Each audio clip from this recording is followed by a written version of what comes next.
ஓம் நமச்சிவாய நமக. இன்னைக்கு நடக்கக்கூடிய இந்த திருவிழாவை, இந்த அடியனுடைய இந்த சொற்பொழிவை எனக்கு கொடுக்கப்பட்ட தலைப்பு வாழ்வியலில் சிவதத்துவம். வாழ்வி சிவம் தானே, சிவம் தானே வாழ்வு. அப்புறம் என்ன வாழ்வியலுக்குள்ள இன்னொரு தத்துவம்? எல்லாமே சிவம்தான். இதில் இன்னைக்கு மெகா தொலைக்காட்சி இதை கவர் பண்ணுறாங்க பார்த்தீங்களா? இதுக்கு என்ன காரணம் தெரியுமா? இனிமேல் தொடர்ந்து வருவாங்க. ஒரு உண்மையை சொல்கிறேன், கேட்டுக்கோங்க. மெகா டிவியில் ஒவ்வொரு நாளும் காலையில் 6 மணிக்கு பக்தி உலான்னு சொல்லி எல்லா சாமிகளுக்கும் அபிஷேகம் பண்ணி பக்தி பாட்டு போடுற நிகழ்ச்சி பார்த்துருக்கீங்களா? இந்த நிகழ்ச்சியை, அபிஷேகம் போடக்கூடிய நிகழ்ச்சியை, அபிஷேகம் நடத்தக்கூடிய நிகழ்ச்சியை உலகத்திலேயே மெகா டிவி தான் முதலாக கொண்டு வந்தது. இதை பார்த்து தான் இன்னைக்கு எல்லா டிவியுமே அபிஷேகம் பண்ணி பாட்டு போடுறாங்க. அதே மாதிரி 5 மணி 5:30 மணிக்கெல்லாம் கந்தசஷ்டி கவசத்தை முதல்ல போட்டது மெகா டிவி தான். அதுக்கு பிறகு இன்னைக்கு எல்லா டிவிலையும் எல்லாமே போட்டுக்கிட்டு இருக்காங்க. மெகா டிவி வர்றதுக்கு முன்னாடி ஆன்மீக தளம் டிவிகளில் இருந்தது உண்மை. ஆனால் ஆன்மீக தளத்தில் புரட்சியை முதலில் ஏற்படுத்தியது மெகா டிவி. அதுக்கு பிறகுதான் எல்லாருமே, சரியா இதுக்கும் இந்த கோயிலுக்கும் என்ன சம்பந்தம் அப்படின்னு கேட்டிங்கன்னா, மெகா டிவி 2007ஆம் ஆண்டு நவம்பர் 19ஆம் தேதி முதல் ஒளிபரப்பு. இன்னைக்கு கிட்டத்தட்ட நியர்லி 18 வருஷம் கம்ப்ளீட் ஆக போகுது. வர்ற நவம்பர் 19 வந்துச்சுன்னா 18 வருஷம் கம்ப்ளீட். அதுக்கு பிறகு 19 ஆயிரும். முதல் நாள்ல இருந்து இந்த அபிஷேகம் பண்ணி இந்த பாட்டு போட்டுக்கிட்டு இருக்கோம், பக்தி உலான்னு சொல்லி. முதல் நாள்ல இருந்து இந்த நிகழ்ச்சி ஹிட்டு. இதில் என்ன ஒரு விசேஷமான சிறப்புன்னா, அந்த பொறுப்பை என்கிட்ட தான் கொடுத்தாங்க மெகா டிவி. இந்த அபிஷேகம் பண்ணி எடுக்கக்கூடிய படம் இருக்காது, அதையும் என்னுடைய நண்பன் ஆர்.எம். சேகர்னு ஒருத்தர், நாங்கள் 2 பேரும் சேர்ந்து அதுக்கான கோவிலை ஒப்பந்தம் பண்ணுறதும் அதை செலக்ட் பண்ணுறதும் என்னுடைய வேலை. அதை எடிட் பண்ணி கொடுக்கறது அந்த சேகருடைய வேலை. ஆக அந்த நிகழ்ச்சிக்கு முதலாக நான் தேர்ந்தெடுக்கவில்லை, என்னை தேர்ந்தெடுக்க வைத்தார் ஸ்ரீ தீர்க்கபுரீஸ்வரர். நான் உள்ள நுழைஞ்ச முதல் கோவில் இதுதான். இன்னைக்கு இந்த தீர்க்கபுரீஸ்வரருக்கு நாம் பக்கத்து வீடு, அன்னைக்கு நாம் பக்கத்து வீடு இல்லை. அதன் அன்பின் காரணமாகவோ என்னவோ சிவபெருமான் அவருடைய வலது கக்கத்தில் என்னை இடுக்கிக்கிட்டார். அந்த பக்கம் சாய்பாபா என்னை இடது கக்கத்தில் வச்சிருக்காரு. இந்த சிவன் கோயிலுக்கும் அந்த சாய்பாபா கோயிலுக்கும் இடையில ஒரே வீடு, அது இந்த அடியனுடைய வீடு, சொந்த வீடு இல்லை. பாயிண்ட் நோட் பண்ணும்.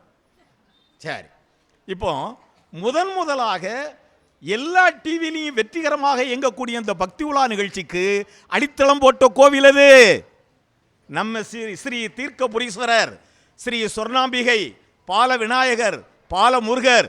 இதைத்தான் ஒப்பந்தம் பண்ணி பெரிய டெக்கரேஷன் பண்ணி கேமராமேன்லாம் கூட்டு வந்து நான் கவர் பண்ணி இதுதான் முதல்ல டெலிகாஸ்ட் ஆச்சு. இதை பார்த்து தான் எல்லா டிவியுமே காப்பி அடித்தாங்க. அதுக்கு அந்த பெருமைக்கு சொந்தம் இந்த கோவில். இதை நான் சொல்கிறேன். அப்போ மெகா டிவி மேடம் திருமதி ஜெயந்தி தங்கபாலு முனைவர் அவங்க சொன்னாங்க, அப்படியா உங்கள் சொற்பொழிவா, உடனே டிவி எடுத்துகிட்டு போய் கவர் பண்ண சொல்லுங்க என்று அவங்க கொடுத்த உத்தரவின் பேரில் தான் இன்னைக்கு என் நண்பன் மிஸ்டர் ஜூடின் அவர் தான் இன்னைக்கு கேமரா இயக்கிக்கிட்டு இருக்கார். இதுதான் இதனுடைய சிறப்பு. அப்புறம் நான் இப்படி உட்கார்ந்த உடனே அந்த கழுத்தில் இந்த ருத்ராட்ச மாலையை போட்டாங்க. இதில் ஒரு கதை இருக்குது, அதையும் சொல்லிடுறேன். அந்த மெகா டிவியில் உலக சரித்திரம் படைக்கக்கூடிய அமுதகானம்னு ஒரு நிகழ்ச்சி டெய்லி காலையில் 8 to 9, ராத்திரி 10 to 11 மெகா டிவி தொடங்கிய நாளிலிருந்து தினந்தோறும் வந்துக்கிட்டு இருக்கு. இது உலக சாதனை, கிண்ண சாதனையெல்லாம் தாண்டி பல வருஷம் ஆச்சு. இந்த நிகழ்ச்சியினுடைய அமுதகானம் 6000வது வெற்றி விழா ஃபங்க்ஷன் கடந்த பிப்ரவரி 8ஆம் தேதி காமராஜர் அரங்கத்தில் நடந்தது. அப்போது கொடுமுடியில் ஒரு தலைமை குருக்கள் அங்கேருந்து வந்து அந்த அமுதகானம் 6000 வெற்றி விழாவுக்கு இந்த மாலையை போட்டார். இதை நான் போடன்னு ஏன் ஆசைப்பட்டேன், எப்போ ஆசைப்பட்டோம்னு கேட்டால், அதை அன்னைக்கு போடக்கூடாதுன்னு அன்னைக்கே முடிவு பண்ணிட்டேன். இதை கொண்டு வந்து இந்த தீர்க்கபுரீஸ்வரர் பாதத்தில் வச்சு நம்ம குருக்கள் இதை எழுத்து என் கழுத்தில் போட்டு இதை போட்ட பிறகு தான் இந்த சொற்பொழிவை ஆரம்பிக்கிற முடிவை நான் அன்னைக்கே பண்ணிட்டேன். அப்போ இது கொடுமுடி சிவனிடமிருந்து வந்தது. இன்னைக்கு தீர்க்கபுரீஸ்வரர் வந்து என் கழுத்தில் விழுந்திருக்கு. கொடுமுடின்னு சொல்லியாச்சு, அந்த கோயிலை பற்றி கொஞ்சம் சொல்லணும் இல்லை? மகுடேஸ்வரர். எங்களை எல்லாம் மகுடம் தாங்க வைக்கிறார் அவர் தான். அந்த கொடுமுடி கோயிலுடைய தனிச்சிறப்பு என்னன்னு கேட்டால், கோயிலை பற்றி அப்புறம் சொல்கிறேன். அம்மா கொடுமுடி கோயிலாம்பாள் கேள்விப்பட்டிருக்கீங்களா? கொடுமுடி கோயிலாம்பாள்னா யார்? கொடுமுடி KP சுந்தராம்பாள். அந்த அம்மாவுடைய ஏற்பெயர் வந்து கோகிலம், கோகிலாம்பாள். அந்த அம்மாவுக்கு சொந்த ஊர். அந்த அம்மாவுக்கு சிவனுக்கும் என்ன சம்பந்தம்? ஔவையார் இல்லையா? ஔவையார்னா நமக்கு அந்த ஔவையாரா ஞாபகம் வருது? KP சுந்தராம்பாள் ஞாபகம் தான் வருது. அந்த அம்மாவுடைய சொந்த மண் கொடுமுடி. இதுவே ஒரு மிகப்பெரிய சிறப்பு. அந்த கொடுமுடி கோவிலில் இன்னும் ஒரு மிகப்பெரிய சிறப்பு என்னன்னா, புராண காலத்திற்கு முன்பு ஒரு ஊழி காலத்தில் மேருமலையை தாக்கியது. மேருமலை ஊழிக்காற்றில் பறந்து வந்து பல துண்டுகளாக, பெரும்பாலும் அது தமிழ்நாட்டில் விழுந்தது. அப்படி அது உடைந்து பெருந்துண்டாக உடையும் போது பல பெருந்துண்டுகளும் பல சிறுந்துண்டுகளுமாக உடைந்து அந்த பெருந்துண்டுகள் 9 துண்டுகளாக உடைந்தது. ஒன்னொன்னு ஒரு ரத்தினம் ஆக 9 துண்டுகளும் நவரத்தினம். 9 துண்டுகளும் நவரத்தினம். அந்த நவரத்தத்தில் வைரம்னு சொல்லக்கூடிய அந்த பகுதி தான் கொடுமுடியோட சிவன் மகுடேஸ்வரர்.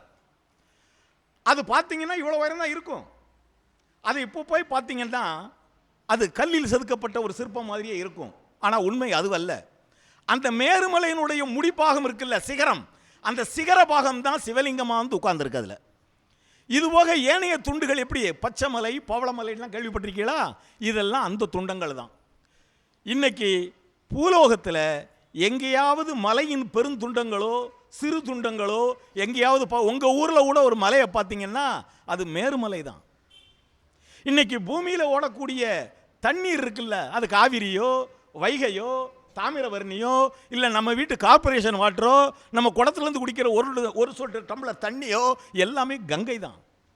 ஆகாய கங்கை பூமியில் வந்து பூமிக்கடியில் சென்று இன்று கங்கை என்ற பெயரில் அங்கே நகர்ந்து எங்கே பார்த்தாலும் கங்கை நீர் தான். அது மாதிரி பூமியில் எங்கெல்லாம் மலை துண்டுகள் இருக்கிறதோ அது எல்லாமே மேருமலை துண்டங்கள் தான். அதில் 9 பெருந்துண்டங்கள், அதில் ஒன்று வைரம். அந்த வைரம் தான் என்னது?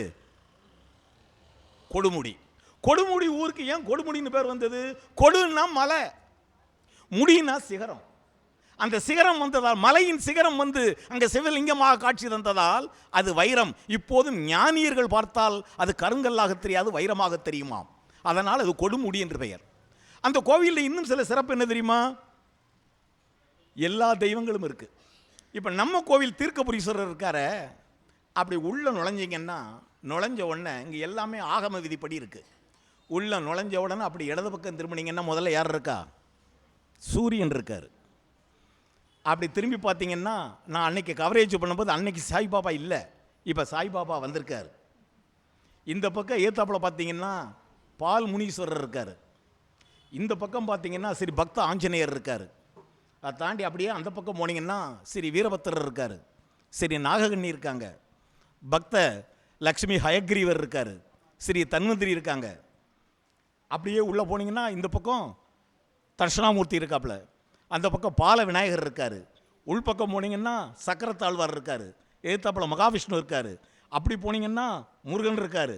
அப்படி சுற்றி வந்தீங்கன்னா பிரம்மா இருக்கார், துர்க்கை இருக்குது. இந்த பக்கம் வந்தீங்கன்னா ஐயப்பன் இருக்கார், முருகன் இருக்கார், ஐயா தீர்க்கபுரீஸ்வரர் இருக்கார், அம்மா சொர்ணாம்பிகை இருக்காங்க, நவகிரகம் இருக்குது, காலபைரவர் இருக்கார். ஆகம விதிப்படி அந்த பக்கம் போனீங்கன்னா சந்திரன் இருக்கார். இந்த கோவிலில் என்ன இல்லை? வாராகி அம்மன் இருக்காங்க. முழுக்க முழுக்க சைவமும் வைஷ்ணவும் இணைந்த கோவில் இது. இது போலத்தான் கொடுமுடியும் சைவமும் வைஷ்ணவும் இணைந்த கோயில். அங்கே 3 மூர்த்திகளுக்குமே தனி சன்னிதானம்.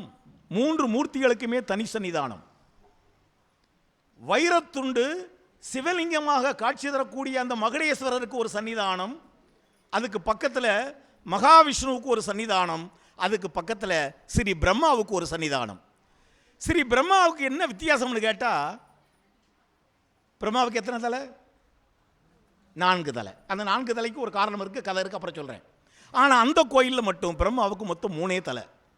கிழக்க பார்த்துக்கிட்டு இருக்கக்கூடிய இந்த முகம், தெற்க பார்த்துக்கிட்டு இருக்க இந்த முகம், வடக்க பார்த்துக்கிட்டு இருக்க இந்த முகம், பின்பக்க முகம் கிடையாது. மேற்க பார்த்துக்கிட்டு இருக்க முகம் பிரம்மாவுக்கு கொடுமுடியில் கிடையாது. அதுக்கு பதிலாக அங்கே ஒரு வன்னி மரம் இருக்குது. அந்த வன்னி மரம் தான் அவருக்கு மேற்க பார்த்த முகம். அந்த வன்னி மரம் தான் அங்கே ஸ்தல விருட்சம். இந்த ஸ்தல விருட்சம் என்னது? அரச மரம். இதுக்கு ஒரு பெரிய கதை இருக்குது. இதுக்கெல்லாம் அப்படி சிவனை சொல்லிக்கிட்டு போனால் சைடில் போய்கிட்டே இருக்கும். சரியா? அந்த வன்னி மரம், அந்த பிரம்மாவுக்கு மேற்கு பார்த்த முகம், 4வது முகம், அந்த வன்னி மரத்தை, கொடிமுடியில் கூடிய வன்னி மரத்தோட என்ன ஒரு பவர்னு கேட்டிங்கன்னா அதுக்கு ஒரு ஐதீகம் இருக்குது. ராமன் 14 ஆண்டுகள் வனவாசம் போனான். பாண்டவர்கள் எத்தனை ஆண்டு போனாங்க? 12 + 1 12 + 1 12 வருஷம் வனவாசம், 1 வருஷம் அஞ்ஞானவாசம். 12 வருஷம் வனவாசம். வனத்தில் தான் இருக்கணும், நகரத்துக்குள்ளே வரக்கூடாது. ஆனால் யார் கண்ணில் வேணாலும் படலாம். அஞ்ஞானவாசம் யார் கண்ணிலையும் படக்கூடாது. யார் கண்ணிலையும் படக்கூடாதுன்னு அவங்க மேக்கப் கட்டப்பெல்லாம் சேஞ்ச் பண்ணி, நாங்கள்லாம் சினிமாக்காரங்க அப்படி தான் பேசுவோம், கொஞ்சம் மேக்கப் கட்டப்பெல்லாம் சேஞ்ச் பண்ணி மறைஞ்சு வாழ்ந்துடலாம். ஆனால் அந்த பாண்டவர்களுக்கு அவங்களுக்கு ஒரு வெப்பன் இருக்குல்ல. ஒருத்தர் கதாயுதம் வச்சுருக்காரு, ஒருத்தர் வில்லு வச்சுருக்காரு. இதை பார்த்தாலே கண்டுபிடிச்சிருவாங்க இவன் அர்ஜுனு, இவன் வந்து பீமன்னு கண்டுபிடிச்சிருவாங்க. அவங்க என்ன ஐடியா பண்ணாங்கன்னா, அந்த வன்னி மரத்தில் தான் அந்த ஆயுதங்களை எல்லாம் மறைத்து வைத்து விட்டு அஞ்ஞானவாசம் முடித்த உடனே அங்கே வந்து அதை எடுத்து சென்றதாக ஒரு தகவல் உண்டு. அந்த கோவிலுக்கு இவ்வளோ சிறப்பு இருக்குது. அது மட்டும் இல்லை, காவிரி ஆற்றங்கரையில் அந்த அந்த கோயில் இருக்குது. காவிரி அங்கே என்ன விசேஷம்னு கேட்டிங்கன்னா, அந்த கோவில் படித்துறை அங்குதான் காவிரி ஒரு சுழற்சி செய்து போய்கொண்டிருக்கிறது. நீங்கள் அந்த படித்துறையில் நின்று காவிரியை பார்த்தீங்கன்னா பாதி ஆறு இப்படி போகும், அந்த பக்கம் பாதி ஆறு இப்படி வரும். ஒரே லுக்கில் பாதி ஆறு இப்படி ட்ராவல் ஆகும், மீதி ஆறு அப்படி ட்ராவல் ஆகும். என்ன காரணம்? வந்து கொண்டிருக்கக்கூடிய காவிரி அங்கே சுழன்று சென்றதால் அது ரிப்பீட் ஆன உடனே டைரக்ஷன் மாறுது. ஆக படித்துறையில் அந்த சுழற்சி காவிரியில் குளிப்பது என்பது தனி விசேஷம். அங்கே போய் முங்கி அந்த மும்மூர்த்திகளை கும்பிட்டு இவ்வளவு சிறப்புகளையும் பெற்று அந்த KP சுந்தராம்பாள் அருளையும் பெற்று நானும் வந்திருக்கேன். எனக்கு அந்த ஒரு பாக்கியம் கிடைச்சது. என் தம்பி சிவனடியார் KP சுந்தராம்பாள் வீட்லேயே காபி சாப்பிட்டு விட்டு அந்த வீட்டில் கூழையை குடிச்சிருப்பான். அவனுக்கு அப்படி ஒரு சக்தி. சிவனடியார் அப்படி கொண்டு போகிறார். KP சுந்தராம்பாள்னு சொல்லிட்டோமே, ஒரு பாட்டு பாடாமல் இருக்கலாமா? KP சுந்தராம்பாள்னா பாட்டு பாடாமல் இருக்கலாமா? பாடணும் இல்லை. இதில் நான் வேறு அமுதகானம் போடுறவன், பாடித்தானே ஆகணும். ஒன்றானவன் உருவில் இரண்டானவன். ஒவ்வொரு சொல்லுக்கும் அர்த்தம் இருக்கு. உருவான செந்தமிழில் மூன்றானவன். இதில் வார்த்தையை கவனிச்சீங்களா? உருவான செந்தமிழ். செந்தமிழ் அதுவா உருவாச்சு. தமிழை கண்டுபிடிச்சது யாரு? ஏரோப்ளனை கண்டுபிடிச்சான் ஒருத்தன், டிவியை கண்டுபிடிச்சான் ஒருத்தன், ராக்கெட்டை கண்டுபிடிச்சான் ஒருத்தன். தமிழை கண்டுபிடிச்சது யாரு? சுயம்பு. உருவான செந்தமிழில் மூன்றானவன், நன்றான வேதத்தில் நான்கானவன். உங்களுக்கு 1 2 3 4 தெரியும். தெரியலன்னா கிளங்க சொல்கிறேன். ஏன் நிச்சயமாக உங்களுக்கு தெரியாமல் இருக்காது. அதனால தான் பொருள் சொல்லாமல் போகிறேன். நம சிவாயவன ஐந்தானவன், 5 எழுத்து மந்திரம். இன்பச் சுவைகளுக்குள் 6ஆனவன், இன்னிசை சுரங்களில் 7ஆனவன், சித்திக்கும் பொருள்களில் 8ஆனவன். அது என்னங்க சித்திக்கும் பொருள்கள்? 8 எண் சித்தின்னு சொல்லுவாங்க. எண் சித்தி 8 வகையான சித்திகள்லையும் ஆஞ்சநேயருக்கு அது கைவந்த கலை, பரசுராமருக்கு அது கைவந்த கலை, திருமூலருக்கு அது கைவந்த கலை, அகத்தியருக்கு அது கைவந்த கலை, சித்தர்களுக்கு அது கைவந்த கலை. எண் சித்தின்னு சொன்னால் அனிமா மகிமா கலிமான்னு சொல்லி அதுக்கு ஒரு மேட்டர் இருக்குது. அது அப்படி சொல்லாமல் இப்படி சொன்னால் புரியும். சிறுசாக இருக்கும், திடீர்னு பெருசாகிடும். இப்படித்தான் விசுவரூபம் எடுப்பாங்க.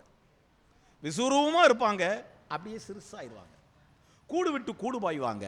இப்படி 8 வகையான சித்துக்கள் இருக்குது. இதை மேலோட்டமாக கேட்டால் மேஜிக் மாதிரி இல்லை. என்ன இது என்னையா இது?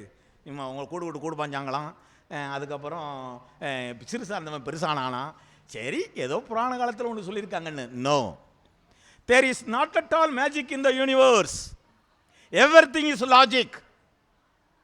ஒரு செயலுக்கான காரணம் புரிந்தால் அது லாஜிக், ஒரு செயலுக்கான காரணம் புரியவில்லை என்றால் அது மேஜிக்.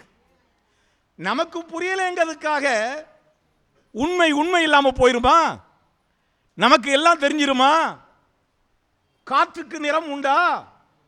காற்று கண்ணுக்கு தெரியுமா? நமக்கு தெரியாது. காற்றின் நிறம் பச்சை. காற்று நம் கண்ணுக்கு தெரியாது. காற்றை கண்ணால் பார்க்கக்கூடிய சீவராசிகள் அந்த சிவபெருமானின் அருளால் நிறைய இருக்கு. ஆக நமக்கு ஒரு உண்மை தெரியலைங்கிறதுக்காக ஒரு மேட்டரை மேஜிக்னு சொல்லிடக்கூடாது. நமக்கு தெரியல, திருமூலருக்கு தெரியும். ஆக எண் சித்து என்பது மேஜிக் அல்ல, தட் இஸ் லாஜிக். எண் சித்திக்கும் பொருள்களில் எட்டானவன், தித்திக்கும் நவரச வித்தானவன்.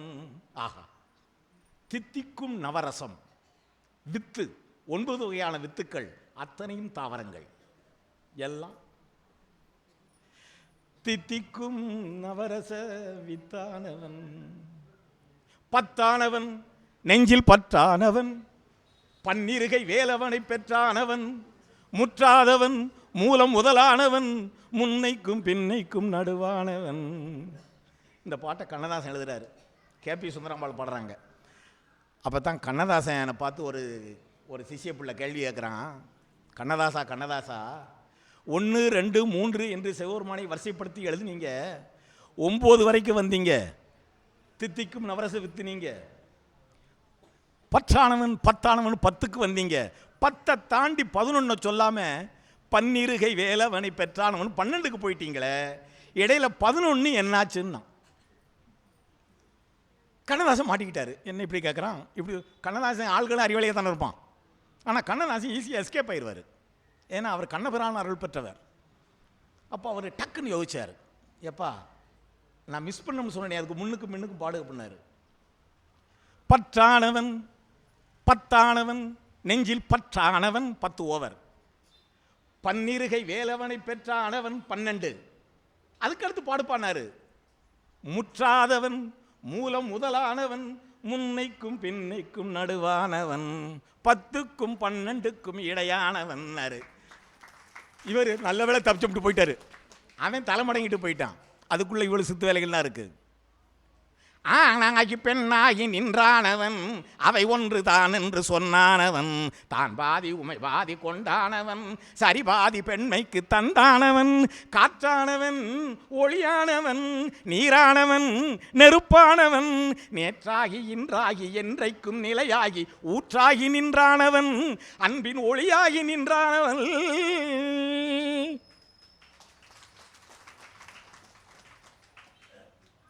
சிவனை 1, 2, 3 என்று கண்ணதாசன் வருஷப்படுத்தி எழுதினார, எங்கிருந்து எடுத்தாரு? கண்ணதாசன் ஒரு மிகப்பெரிய இலக்கிய திருடன். ஆனால் திருடினாரன்னா அதை ஏற்கனவே அந்த சொத்தை கொடுத்தான் பாருங்க, அவனுக்கே சொல்லி தருவார். திருமூல மந்திரம் புத்தகத்து பேரை பார்த்தீங்களா? மூல மந்திரம். மூல மந்திரம். நம்ம எதை படிக்கிறோமோ இல்லையோ, எதை படிக்கணும்? மூல மந்திரம் படிக்கணும்.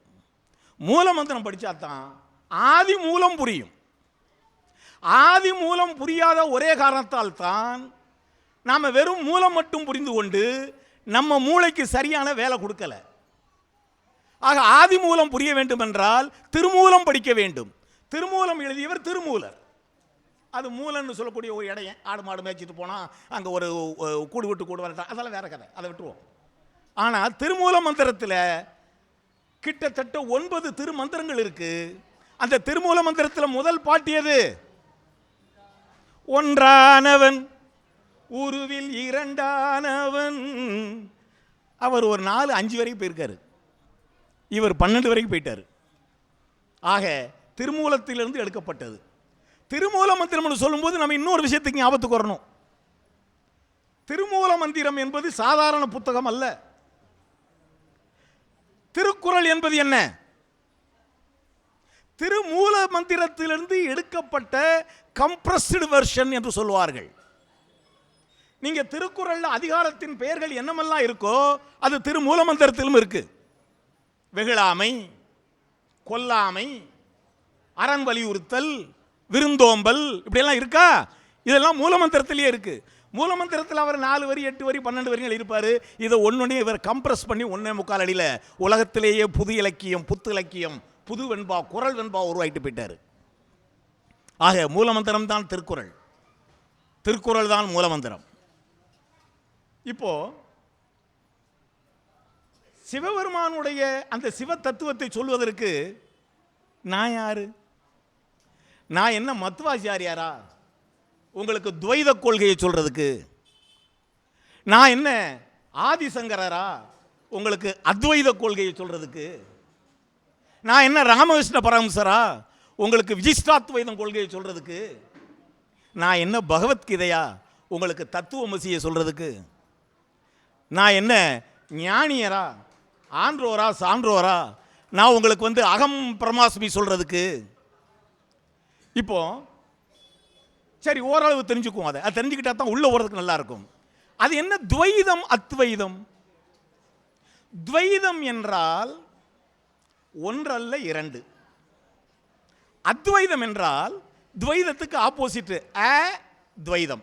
எப்பவுமே ஒரு வார்த்தைக்கு முன்னாடி ஆணாவை போட்டா அது அந்த வார்த்தைக்கு எதிர்பதம். சுத்தம் அசுத்தம், இப்படி தமிழ்ல எதிர்பதமா வந்தா அந்த சொல்லுக்கு எதிர் சொல்லா இருக்கும்.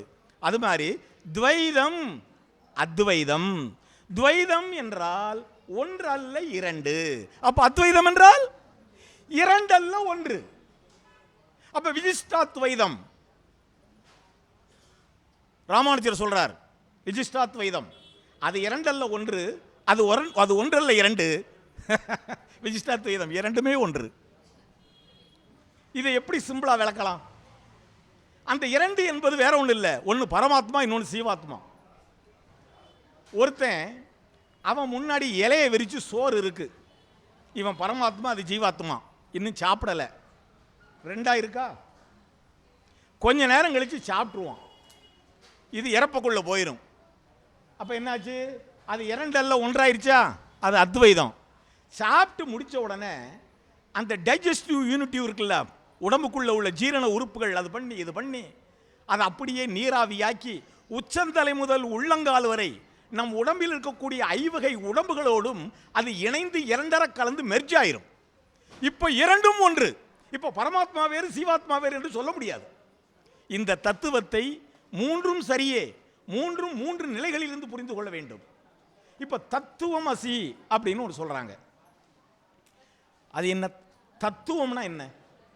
இல்லை சொல்லமில்ல, அது பெரிய தத்துவம், இது பெரிய தத்துவம், இதிலிருந்து தான் தத்துவமசி. அப்ப தத்துவம்னா என்ன? தத் அப்படின்னா கடவுள், துவம் அப்படின்னா சான்ஸ்கிரிட்டில் நீ. தத்துவம் நீ தான் கடவுள், கடவுள் தான் நீ, அதுதான் தத்துவம். ஆனா எப்போ நீ கடவுளாவ? அதுதான் தத்துவம் மசி. மசி என்றால் ஆகிறாய், நீ கடவுள் ஆகிறாய். ஆக தத் துவம் மசி. பகவத்கீதை என்ன பண்ணுது தெரியுமா? தத் துவம் மசின்னு சொல்லித்தரல, துவம் தத் மசின்னு சொல்லித்தருது. பகவத்கீதையில் மொத்தம் 800 ஸ்லோகங்கள், 18 அத்தியாயங்கள். 18 அத்தியாயத்திலையும் 6 அத்தியாயமா 3ஆ பிரிச்சிருப்பாங்க. அப்போ தத் துவம் மசிக்கு பதிலாக முதல் அத்தியாயம் துவம், நீ எப்படி இருக்க வேண்டும் என்று சொல்லுகிறது. 2வது அதிகாரம் தத், இறைவன் எப்படிப்பட்டவன்னு சொல்லுது. 3வது அந்த 6 சாப்டர் அந்த அத்தியாயம் மசி, நீ ஆகிறாய். ஆக பகவத்கீதை நம்மளை எப்படி இன்டியூஸ் பண்ணுதுன்னா, முதல்ல நீ இறைவனாவதற்கு நீ எப்படி இருக்க வேண்டும் என்று பயிற்றுவிக்கிறது. அதுக்கடுத்து இறைவன் எப்படிப்பட்டவன் என்று பயிற்றுவிக்கிறது. ஆகிறாய் என்கின்ற இடத்தில் நீ இப்படியெல்லாம் இருந்தால் நீ தத்துவமசி ஆகிறாய் என்று சொல்லித் தருகிறது. இதுதான் பகவத்கீதையோட டியூட்டி. இப்போ நான் இவங்கள மாதிரி ஆன்றோர் சான்றோர் இல்லை. ஆனால் நான் யாருன்னு கேட்டிங்கன்னா, நான் ஒரு சயின்ஸ் ஸ்டூடெண்ட். நான் பிஎஸ்சி ஃபிசிக்ஸ், ஃபிசிக்ஸுங்க கூடிய அந்த விஞ்ஞானத்தை படித்தவன். அதுக்கு பக்கத்தில் ஆன்சிலேரியா கெமிஸ்ட்ரி படித்தவன், அதுக்கு பக்கத்தில் ஆன்சிலேரியா மேத்தமெட்டிக்ஸ் படித்தவன். ஆக நான் இப்போ உங்களுக்கு ஒரு சில உதாரணங்களை எப்படி தரப்போகிறோம்னு கேட்டால், சயின்ஸ் அண்ட் டெக்னாலஜி வாயிலாக சொல்ல போகிறேன். அவங்கெல்லாம் மெய்ஞானிகள். இந்த காலத்து விஞ்ஞானிகள்லாம் யாருன்னு சொல்கிறாங்க? அந்த காலத்து மெய்ஞானிகள் தான் இந்த காலத்து விஞ்ஞானிகள் சொல்றாங்க. இன்னொன்று சொல்றாங்க, ஏய் விஞ்ஞானிகள்லாம் அறிவாளிகள், அவங்க கடவுளை ஒத்துக்கிட மாட்டாங்க, அவங்க கடவுளை நம்ப மாட்டாங்க. ஏன்னா அவங்கெல்லாம் அறிவாளிகள், ஏன்னா அவங்களுக்கெல்லாம் வாட் இஸ் வாட்னு தெரியும், காரண காரியம் இல்லாமல் எதையும் படிக்க மாட்டாங்க என்று சொல்லுகிறார்கள். உண்மை அதுவல்ல. உலகத்திலேயே மிகச்சிறந்த பக்திமான் யாரு? விஞ்ஞானிகள் தான். உலகத்தில் உள்ள அத்தனை விஞ்ஞானிகளும் மிகச்சிறந்த பக்திமான். என்ன, அவன் இயேசுவை கும்பிடுவான், அவன் அல்லாஹ்வை கும்பிடுவான், இவன் சிவனை கும்பிடுவான் அல்லது கிருஷ்ணனை கும்பிடுவான். ஏன் அப்படின்னு கேட்டால், அவர்கள்தான் நம்மை விட இந்த பிரபஞ்ச தோற்றத்தில் ஐம்பூதங்களையும் ஆராய்ந்து, ஐம்பூதங்களில் இருக்கக்கூடிய தனிமம், எலிமெண்ட்ஸ் அண்ட் மாலிக்யூல்ஸ், அவற்றையெல்லாம் ஆராய்ந்து ஒவ்வொன்றும் உருவான விதத்தை, அது உருவாக்கப்பட்ட தந்திரத்தை அறிந்து, இறைவன் படைப்பில் ஒவ்வொரு பொருண்மமும் எப்படிப்பட்ட தந்திரத்தின் அடிப்படையில் கட்டமைக்கப்பட்டிருக்கிறது என்பதை நம்மை விட அறிந்தவன் யாரு? விஞ்ஞானி. விஞ்ஞானி அந்த உண்மை தெரிய வரும்போது ஆட்டோமேட்டிக்காக கையெடுத்து, அட இறைவா, நான் குடிக்கின்ற தண்ணி, அதில் ஒரு மாலிக்கூல், அதில் 2 ஹைட்ரஜன் ஆட்டம், 1 ஆக்சிஜன் ஆட்டம். டாக்டர்மா இருக்காங்களா? அவங்களுக்கு தெரியும், இதெல்லாம் படித்து தான் வந்திருப்பாங்க. 2 ஹைட்ரஜன் ஆட்டம், 1 ஆக்சிஜன் ஆட்டம், 1 ஆக்சிஜனுடைய அந்த அணுவினுடைய அவுட்டர் மோஸ்ட் அந்த ஆர்பிட்டில் 6 எலக்ட்ரான் இருக்கு, அதுக்கு மொத்தம் 8 தேவை. 2 ஹைட்ரஜன்லையும் ஈச் 1 இருக்கு, அந்த ஈச் 1 லெஃப்டில் 1 ரைட்டில் 1 அப்படி கோர்த்துக்கிட்டு அதுக்கு 8 கொடுத்துரும். இப்போ இதுக்கு 2 தேவை, அதில் 1 எடுத்ததுனால இது 2 ஆகி போகும், அதுக்கு கை கொடுத்ததுனால இதுக்கு 2 தேவை, 2 ஆகி போகும். அப்படித்தானம்மா? It is called periodic table கெமிஸ்ட்ரியில். நான் பிசிக்ஸ் படித்தவன். பிசிக்ஸ் என்பது சயின்ஸின் நேரடி தத்துவம், கெமிஸ்ட்ரி என்பது சயின்ஸின் கூட்டு தத்துவம். பிசிக்ஸில் படிக்கிறது எல்லாமே ஃபண்டமெண்டல் யூனிட், கெமிஸ்ட்ரியில் படிக்கிறது எல்லாமே டெரைவ்டு யூனிட். மேத்தமேட்டிக்ஸ்ங்கிறது சாதாரணமாக நினைக்காதீங்க. Mathematics is called queen of science. இறைவன் இந்த பிரபஞ்சத்தை உருவாக்கும் போது கணக்கியல் கூறுபாடு இல்லாமல் இறைவன் உருவாக்கியதே இல்லை. இந்த பிரபஞ்சத்தில் நீர், நிலம், காற்று, ஆகாயம், நெருப்பு ஒன்னொன்னுக்கும் எத்தனை ஆட்டம்ஸ் தேவை, எத்தனை மாலிகுல் தேவை, ஒன்னொன்னு வெடிச்சு செதறனா பூமியும் சூரியனும் இவ்வளவு தூரத்தில் தான் இருக்கணும், பூமியும் சந்திரனும் இவ்வளவு தூரத்தில் தான் இருக்கணும் என்று எண்ணற்ற கணக்கில் இந்த பிரபஞ்சத்தில் சுழன்று கொண்டிருக்கக்கூடிய அந்த கிரகங்கள் எல்லாமே ஒன்று கூட இன்னொன்றுக்கு அருகில் இறைவன் வைத்த தூரத்தில் இருந்து அது 1 இன்ச் நகன்றாலும் பிரபஞ்சம் சுக்குநூறாகிவிடும். நம்மெல்லாம் செதறி எங்கேயோ போய்கிட்டு இருப்போம். ஆக ஒரு வீட்டுக்குள் நம்ம 4 பேர் உட்கார்ந்துருக்கோம், வீட்டுக்குள் நெருக்கடி என்று மட்டும் நினைக்காதீர்கள். ஒரு நகரத்திற்குள் இன்னைக்கு சென்னையில் 1 கோடி பேர் பாப்புலேஷன், 50 லட்சம் பேர் ஃப்ளோட்டிங் பாப்புள், இவங்கெல்லாம் வந்துட்டு போறாங்க. சென்னை நகரம் மட்டுமா நெருக்கடியா இருக்கிறது? இந்தியா மட்டுமா நெருக்கடியா இருக்கிறது? ஆசியா கண்டம் மட்டுமா நெருக்கடியா இருக்கிறது? இந்த டோட்டல் பிரபஞ்சமுமே நெருக்கடியாகத்தான் இருக்கிறது. நம்ம கேலக்சியில் இருக்கக்கூடிய, நம்ம சன் ஃபேமிலியில் இருக்கக்கூடிய ஒவ்வொரு பிளானட்டும் ஒன்றொன்றும் இவ்வளவு தூரம் தான் என்று கணக்கிடப்பட்டிருக்கிறது. இதில் நாம் புரிஞ்சிக்க வேண்டியது என்ன தெரியுமா? இதில் நாம் புரிஞ்சிக்க வேண்டியது, அந்த இறைவன் படைத்த படைப்பின் அந்த இயற்கையின் இயல்பு ரகசியம் இருக்குல்ல, அந்த இயல்பு ரகசியத்தை நாம் உணராததால் தான் வாழ்க்கையில் பெரும் தோல்வியை சந்தித்துக் கொண்டிருக்கிறோம். உன்னா நமக்கு மதி இருக்கிறது. மதியை கொடுத்தது யாரு? அவன் தானே. விதியை கொடுத்த அவன் தான் மதியும் கொடுத்தான். விதியை அவன் சரியாக படைத்தான், மதியை கொடுத்தான். நாம் இந்த மதியை வைத்துக்கொண்டு விதியை சரியாக படித்தோமா? இல்லை. முதல்ல ஒன்று புரிஞ்சுக்கோங்க, விதிங்கிறதே தப்பு. எப்பவுமே விதி மதியம் கம்பேர் பண்ணாதீங்க. விதி வேற, நியதி வேற. தயவு செய்து நல்லா கேட்டுக்கோங்க, இது வேற புத்தகத்தில் இருக்காது, நல்லா கேட்டுக்கோங்க. விதி வேற, நியதி வேற. ஆக நியதிக்கும் மதிக்கும் தான் நெருக்கம், கம்பேரிசன். விதிக்கும் மதிக்கும் கம்பேர் பண்ணாதீங்க. என்ன காரணம்னு கேட்டால், நியதியை ஆங்கிலத்தில் பிரின்சிபல்மா, விதியை ஆங்கிலத்தில் லாம்பாம் அல்லது ரூல்பாம். ரூல் என்பது ஒரு கம்பெனி சட்டம். என் கம்பெனிக்கு இத்தனை ரூல் இருக்கு, லா என்பது நேஷனல் சட்டம், இன்டர்நேஷனல் சட்டம். பொது சட்டமானால் அது லா. ஒரு தனிப்பட்ட ஒரு நிர்வாகத்துக்கு சொந்தம் என்றால் அது ரூல். இந்த ரூலையும் லாவையும் நிர்வகிப்பவன் யார்? இறைவனா? மனிதன். ஆக விதியை குக் பண்றவன் மனுஷன். விதி நிரந்தரமாகாது. விதி நிரந்தரமாகாது. Law will vary according to time. Principle never vary according to time.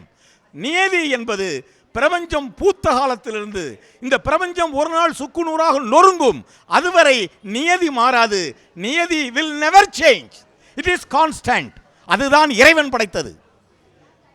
விதி என்பது மனிதன் படைத்தது. மனிதன் படைத்த விதி காலமெல்லாம் நீடித்திருக்காது. இன்னைக்கு ஒரு டிராஃபிக்கு ஒரு விதியை படைச்சான். இந்த விதி எத்தனை நாளைக்கு பயன்படும்? மிஞ்சி போனால் 10 வருஷம் ஒரு டிக்கெட். 10 வருஷத்துக்கு பிறகு நீங்கள் இந்த விதியை மாற்றி தான் ஆகணும். மாற்றலைன்னா மாட்டிக்கிடுவீங்க. ஆனால் எத்தனை ஆண்டுகள் ஆனாலும் நியதியை மாற்றக்கூடாது. நான் கூட நீதினா என்னன்னு தெரியாமல் விதிக்கு மதிக்கு இடையில் ஒரு பாட்டு எழுதினேன். ஒரு வேடிக்கையாக இருக்கும் பாடவா?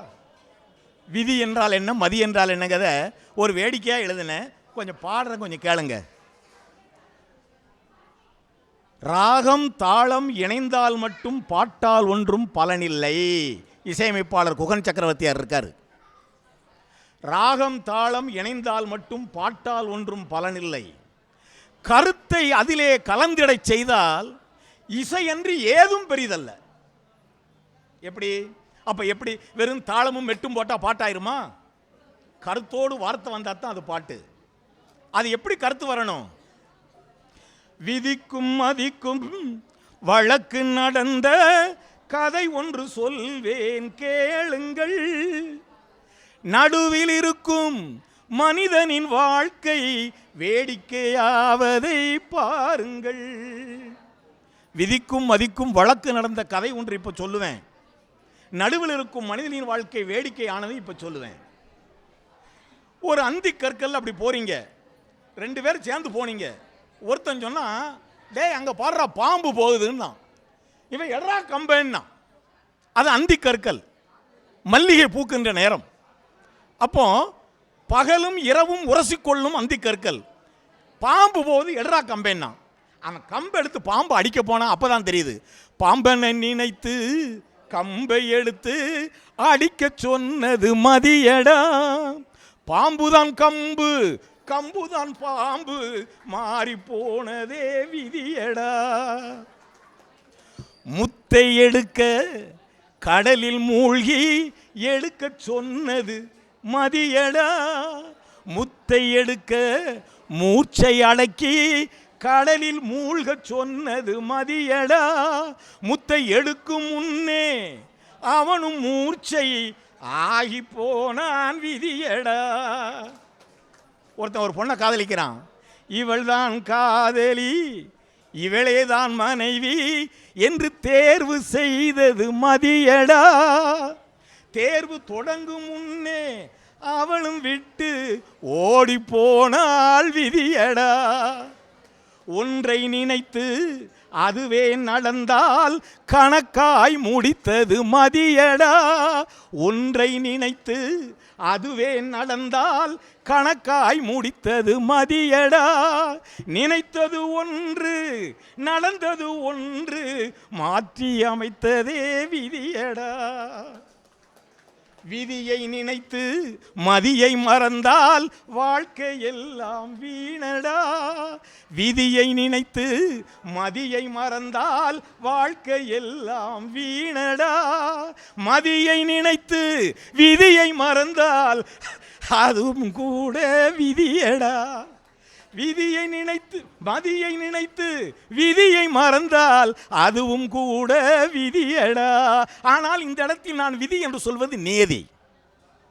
விதி இனிமேல் பேச்சுக்கே இடமில்லை, தூக்கி தூர எறிந்து விடுங்கள். இனி நியதிக்கும் மதிக்கும் தான் அங்க. இப்போ நம்ம உணர வேண்டிய முதல் நியதி என்ன தெரியுமா? That's what physics chase.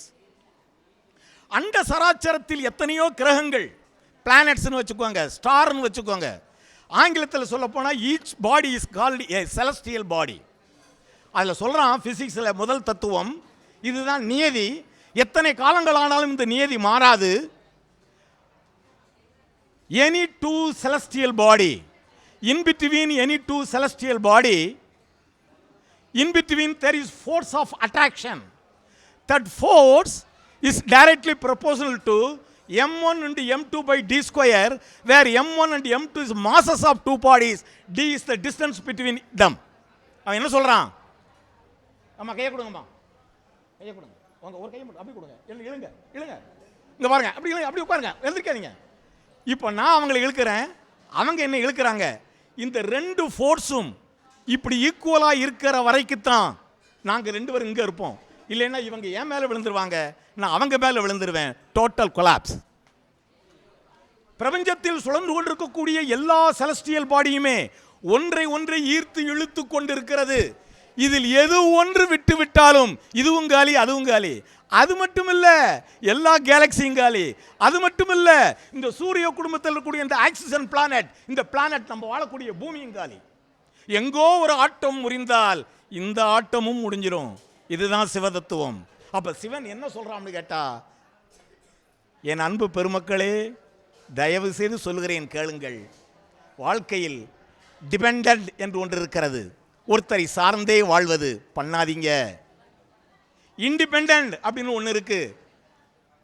யாரையும் சாராமல் வாழ்வது, அதுவும் நடக்காது. என் அன்பு பிள்ளைகளே, இன்டர் டிபெண்டன்ட் ஒன்று இருக்கு. டிபெண்டன்ட் அல்ல, இண்டிபெண்டன்ட் அல்ல, இன்டர் டிபெண்டன்ட் ஒன்று இருக்கு. அதைத்தான் செலஸ்டியல் பாடி பண்ணிக்கிட்டு இருக்கு. இது அதை இழுக்குது, இது இழுக்குது. ஆக இந்த அம்மாவை நான் இழுக்கும் போது நான் எதற்காக இந்த அம்மாவை இழுத்தேன் என்றால், அவளை காப்பாற்ற வேண்டும் என்ற நோக்கம் மட்டுமா? என்னையும் காப்பாற்றிக்கணும். என்னையும் காப்பாற்றணும்னா நான் அந்த அம்மாவை இழுக்கணும். அப்போ என் பர்பஸ், ஒரு பொதுநலமும் இருக்கிறது, ஒரு சுயநலமும் இருக்கிறது. This combination is called interdependent. ஆக இயற்கை நமக்கு கொடுக்கின்ற முதல் பாடம், எல்லோரும் இன்டர்டிபெண்டண்டாக இருங்கள். ஒரு குடும்பத்தில் கணவன் மனைவியா, முழுக்க முழுக்க மனைவி கணவனை சார்ந்து வாழக்கூடாது, முழுக்க முழுக்க கணவனும் மனைவியை சார்ந்து வாழக்கூடாது. இவன் இல்லாமல் அவள் இல்லை, அவள் இல்லாமல் இவன் இல்லை என்கின்ற இன்டர்டிபெண்டன்ட் வந்தால் மட்டும்தான் அந்த குடும்பம் நிலைக்கும். இந்த ஜாயிண்ட் என்னைக்கு கட் ஆகுதோ இம்மிடியட்லி கோர்ட். ஸோ ஃபர்ஸ்ட் சிவதத்துவம் in science technology, what he says through physics science, always be in the position of interdependent. அதுக்கடுத்து for every action there is equal and opposite reaction. கேள்விப்பட்டிருப்பீங்க. நீங்க நடக்கிறீங்க, நிக்கிறீங்க, ஓடுறீங்க, சாப்பிடுறீங்க, தூங்குறீங்க, ஒருத்தனை திட்டுறீங்க, ஒருத்தனை அடிக்கிறீங்க, பாட்டு பாடுறீங்க, நடக்கிறீங்க, குத்துறீங்க, குதிக்கிறீங்க, மூச்சு விடுறீங்க, எது பண்ணினாலும் அதுக்கு ரியாக்ஷன் இருக்கு. நான் எதுவுமே பண்ண மாட்டேன் இப்படி சும்மா உட்கார்ந்தீங்கன்னா இதுக்கும் ரியாக்ஷன் இருக்கு. நீ நல்ல செயல் செய்தால் ஈக்குவல் அண்ட் ஆப்போசிட் ரியாக்ஷன் வரும், நல்லதே நடக்கும். நீ கெட்ட செயல் செய்தால் ஈக்குவல் அண்ட் ஆப்போசிட் ரியாக்ஷன் வரும், அது கெட்டதே நடக்கும். ஆக இதைத்தான் இறைவன் சொல்கிறான், வினை விதைத்தால் வினை அறுப்பாய், தினை விதைத்தால் தினை அறுப்பாய் என்று ஞானியர் சொல்கிறார்கள். நியூட்டன் என்ன சொல்றாரு பிசிக்ஸ்ல, for every action there is equal and opposite reaction சொல்றாரு. இதுதான் சிவதத்துவம் 2. இப்படி சயின்ஸ் வாயிலாகவே ஒன்றொன்றும் சொல்லிக்கொண்டே போகலாம்.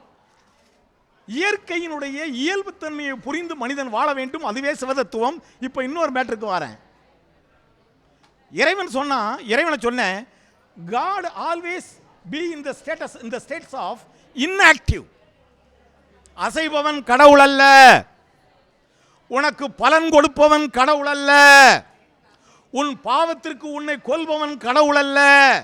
நீ எது செய்தாலும் சும்மா பார்த்து கொண்டு அப்படியே உட்கார்ந்திருப்பவன் தான் கடவுள்.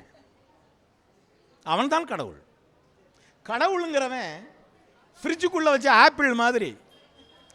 ஆப்பிள் உள்ள ரியாக்ட் ஆகாது ஃப்ரிட்ஜுக்குள்ள, ஆனால் சாகாது. அதுக்கு பேர் ஃப்ரீஸ் பொசிஷன் பேர். அதை வெளியில் எடுத்தா மூவ்மெண்ட்டுக்கு வந்துடும். அது மாதிரி தான் இறைவன். சிவதத்துவம், சிவன் எப்படி அமர்ந்திருக்காரு, அப்படி உட்காந்து அந்த பாதி கருவிழிகளை மேலே தூக்கி அப்படியே உட்காந்துருக்காரா. இதுக்கு பேர் தான் ஹரதவம். ஹர என்றால் அரண், சிவசங்கரன். அவன் எப்போதும் இப்படித்தான் இருப்பான். அவன் எந்த வேலையும் செய்யறதில்லை. மகாவிஷ்ணு எப்படி இருக்காரு? அப்படி அனந்த சயனத்தில் இருக்காரு. அவர் அப்படியே தான் இருப்பார். நீங்கள் என்ன பண்ணாலும் உங்களை ஒன்றும் செய்ய மாட்டார். ஆனால் அவர் என்ன பண்ணிக்கிட்டு இருக்காரு? தூங்கிக்கிட்டு இருக்காரா? இல்லை. அதற்கு பெயர் அறிதுயில். அறிதுயில் என்றால் ஒரு விஷயத்தை அறிந்து கொள்வதற்காக தூங்குபவன் நடிப்பவன். அவன் ஏற்கனவே பெரிய சேட்டக்காரன், மாயவன் இல்லையா? அவன் அப்படி இருப்பான். அதுக்கு பேர் அறிதுயில். இன்னொன்று ஹரிதுயில். இது ஹரிதுயில், இது ஹரதவம். இவங்க ரெண்டு பேரும் என்ன வேடிக்கை நடத்துகிறாங்க தெரியுமா? அவன் என்ன சொல்கிறாங்க? மகாஜனங்களே, சீவராசிகளே, உயிரினங்களே, ஒரு நாடகம் ஒன்று நடத்திவிட்டு வந்திருக்கிறேன். அங்கே இயற்கைக்குள் பல நியதிகளை உரைய வைத்திருக்கிறேன். உனக்கு அதை அறிய மதியையும் கொடுத்திருக்கிறேன். இந்த மதியை வைத்துக்கொண்டு interdependent for every action that is equal opposite reaction, இது மாதிரி இன்னும் இருக்கு நியதி. நேரம் வேணும் இல்லையா? அதுக்காக நியதிகளை சுருக்க முடிக்கிறேன். அப்போ இந்த மதியை வைத்துக்கொண்டு அந்த நியதிகளை ஆராய்ச்சி செய்து அந்த நியதி என்ன என்பதை புரிந்து கொண்டு அதற்கு நீ ஒத்து வாழ வேண்டும். நியதியை மதி இணைகோடாகத்தான் செல்ல வேண்டும். நியதி ஒரு கோடு, மதி ஒரு கோடு, இணைகோடாகத்தான் செல்ல வேண்டும். மதி பேரலா போகாம நியதி எப்படி தொற்றுச்சினாலும் போச்சு, நியதியை விட்டு விலகி போனாலும் போச்சு. ஒரு ட்ரெயின் எப்போ ஓடும்? தண்டவாளம் ரெண்டும் பேரலில் இருக்கணும். அது மாதிரி தான் நியதியும் அதை அறிகின்ற மதியும் பேரலாக இருக்கணும். எப்போதுமே நாம் இறைவனை தொட்டுவிடக்கூடாது, இறைவனை விட்டுவிடவும் கூடாது. இதைத்தான் வள்ளுவன் சொல்கிறான், அணுகாமல் அகலாமல் தீக்காய்வார் போலன்னு சொல்கிறான். புருஷனும் பொண்டாட்டியும் இப்படித்தான் இருக்கணும், பேரலாக தான் போகணும். ரெண்டு பார்ட்னர்கள் சேர்ந்து பிஸ்னஸ் பண்ணாங்கன்னா அப்படித்தான் இருக்கணும், பேரலாக தான் போகணும். ரொம்ப நெருங்கிட்டீங்கன்னா புளிச்சிரும், ரொம்ப விலகிட்டீங்கன்னா பகையாகி போகும். ஆக யாரும் யாரையும் ஒட்டாதீர்கள், யாரும் யாரையும் வெட்டாதீர்கள். ஆக இந்த நியதியை அறிய சொல்லி உங்களுக்கு எல்லா நல்லதையும் கொடுத்தேன், அதை அறிய மதியையும் கொடுத்தேன். நீங்கள் எப்படி வாழ்றீங்கன்னு பார்க்குறோம்டா. நீ எப்படி வாழ்றேன்னு பார்க்குறேன், அவர் நீ எப்படி வாழ்றேன்னு பார்க்குறேன். அவங்க துயிலாமல் துயில்கிறார்கள், அவங்க வேடிக்கை பார்க்குறாங்க, அவங்க திருவிளையாடல் புரிகிறார்கள். அப்போ அவர் என்ன எதிர்பார்க்குறாருன்னா, மகனே ஒவ்வொருத்தனும் சொல்கிறேன் கேளு, உனக்கு கொடுக்க வேண்டியதெல்லாம் கொடுத்து விட்டேன். நீ நல்லது செய்தால் நல்லது கிடைக்கும், கெட்டது செய்தால் கெட்டது கிடைக்கும். எல்லாமே அணக்கு அங்கே உனக்கு நான் எல்லாமே படைச்சிட்டேன். நீ எப்படி அணுக வேண்டும்னு சொல்லி கொடுத்துட்டேன். இனி நான் உள்ள வர மாட்டேன் இந்த விளையாட்டுக்குள்ள. நான் ஆல்வேஸ் வேடிக்கை பார்க்குறவன் தான். நீ எனக்கு நீ பூஜை பண்ணாலோ புனஸ்காரம் பண்ணாலோ எனக்கு நீ லஞ்சம் கொடுத்தாலோ உன்னை ஒன்றும் செய்ய மாட்டேன். நல்லது கெட்டது எல்லாம் அங்கேயே நடந்துடும். இப்போ நீங்கள் கேட்பீங்க, அப்போ எதுக்கு கோயில், அப்போ எதுக்கு பூஜை பண்ணணும்? இதுதான் விஞ்ஞானிகள் வேலை. இதை அறிந்த போது மெய் சிலிர்க்கிறது அல்லவா? எப்படிப்பட்ட ஒரு திருக்கூத்தை நடத்தி கொண்டிருக்கிறான், எப்படிப்பட்ட ஒரு திருநாடகத்தை நடத்தி கொண்டிருக்கிறான். இந்த இறைவன் விளையாட்டை நினைத்து நினைத்து, அந்த மதியை நினைத்து நினைத்து, இந்த மதியை வைத்து நியதியை நன்கறிந்தால் நல்வாழ்வு கிடைக்கும், மோட்சம் கிட்டும் என்பதை உணர்ந்து உணர்ந்து இப்படிப்பட்ட ஒரு திருவிளையாட்டை கொடுத்த இறைவா உனக்கு நன்றிடா. உனக்கு பாலாபிஷேகம் பண்றேன், தேனாபிஷேகம் பண்றேன், இளநீர் அபிஷேகம் பண்றேன், உனக்கு அஷ்டாபிஷேகம் பண்றேன், எல்லாம் பண்றேன். உனக்கு நான் நன்றி சொல்ல வேண்டும். ஏனென்றால் நீ நடத்துகின்ற நாடகத்தில், இந்த திருவிளையாடலில் எனக்கும் ஒரு கேரக்டர் கொடுத்துருக்க. நான் அதை ஒழுங்கா வாழணுண்டா, அதுக்கும் நீ வழிவகை பண்ணியிருக்க. என் மதியை கொடுத்துருக்க. என் மதியை இனிமேல் நான் சரியாக பயன்படுத்திக் கொள்வேன். என் மதியை இனிமேல் சரியாக பயன்படுத்தி கொண்டு நீ வகுத்த நியதியை நான் சரியாக உணர்ந்து கொள்வேன். நான் இனிமேல் நல்லபடியாக வாழுவேன். என் வாழ்க்கையை நான் செம்மையாக அமைத்துக் கொள்வேன். நான் எனக்காகவும் வாழ்வேன், பிறருக்காகவும் வாழ்வேன். அப்படி வாழ்ந்தால் மட்டுமே எல்லோரும் இன்பிற்றிருக்க முடியும் என்கின்ற உன் உயர் தத்துவத்தை நான் அனுபவிக்க முடியும் என்று உணர்ந்து கோயிலுக்கு போகிறோம், தேங்காய் உடைக்கிறோம், அவனுக்கு நன்றி சொல்கிறோம், திருக்கூத்தாடுறோம், காவடி எடுக்கிறோம், பாட்டு பாடுறோம், திருவாசகம் ஓதுறோம். எல்லாமே நன்றி சொல்வதற்காக மட்டும்தான். இறைவனிடம் நீ வேற எதுவுமே பெற முடியாது. எல்லாமே உன் கையில் கொடுக்கப்பட்டு விட்டது. இதைத்தான் இறைவனின் திருவிளையாடல் உணர்த்துகிறது என்று சொல்லி, கால நேரம் கடந்து கொண்டே இருப்பதால் அந்த சிவதத்துவத்தை நாம் சொல்லிக்கொண்டே போனால் இன்னமும் பல வருடங்கள் ஆகும் என்பதால் மீண்டும் இந்த வாய்ப்பு கிடைக்கும். மீண்டும் நமக்கு மெக்கா டிவி வருவார்கள்.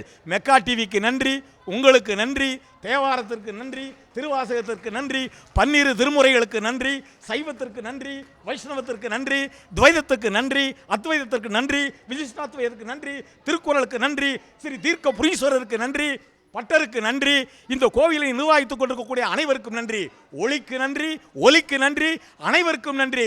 இறைவன் படைத்த இந்த 108 எலிமெண்ட்டுகளுக்கும் 108 தனிமங்களுக்கும் நன்றி, நன்றி, நன்றி. பிரியா விடைபெறுகிறேன். உங்கள் அமுதகானம் எல்வி ஆதவன்.